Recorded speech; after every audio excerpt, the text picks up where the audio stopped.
Ayan mga idol, oh, meron na naman tayong nabiling old coins mga idol. Ayan, maraming salamat sa nagbenta mga idol.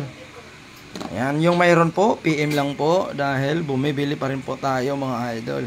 Ayan, ganitong mga old coins po binibili natin.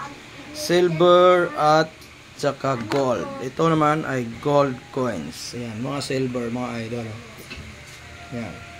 Silver and gold coins mga idol. Ayan, PM lang po yung gusto magbenta ng mga old coins. Ito naman ay Philippine Spanish coins. Ito po yung ginamit sa Pilipinas dati noong 70s century po. Mga pilak or silver. Ito naman po yung mga gold bullion. Ayan. Wala po siya masyadong mataas na numismatic value, kundi gold bullion lamang po siya mga idol. Mga souvenir